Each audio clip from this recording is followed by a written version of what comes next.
காதலும் கடந்து போகும் திரைப்படத்தின் திரை விமர்சனம்.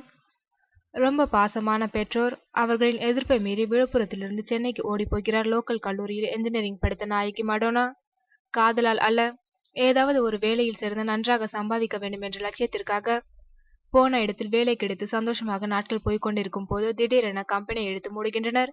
திரும்ப வீட்டிற்கு போனால் விழுப்புரத்தை தாண்ட விட மாட்டார்கள் என்பதால் சென்னையிலேயே குறைந்த வாடகைக்கு தங்கி வேலை தேடும் போது பக்கத்து அறையில் குடியிருக்கும் அடியாள் விஜய் சேதுபதியின் அறிமுகம் கிடைக்கின்றது. விஜய் சேதுபதியின் ஒரே லட்சியம் பார் ஓனராக வேண்டும், அவ்வளவுதான். வேண்டா வெறுப்பாக ஆரம்பிக்கும் அந்த அறிமுகம் இருவரும் சேர்ந்து சரக்கடிக்கும் அளவிற்கு நட்பாக மாறுகின்றது. இந்த நட்பிற்காக விஜய் சேதுபதி எதையும் செய்ய தயாராக இருக்கின்றார். ஒரு கட்டத்தில் விஜய் சேதுபதியை திருமணம் செய்து கொள்ளவும் தயாராகின்றார் மடோனா. இருவரும் திருமணம் செய்து கொண்டார்களா, விஜய் சேதுபதி பார் ஓனர் ஆனாரா என்பதே காதலும் கடந்து போகும் திரைப்படத்தின் மீதி கதை.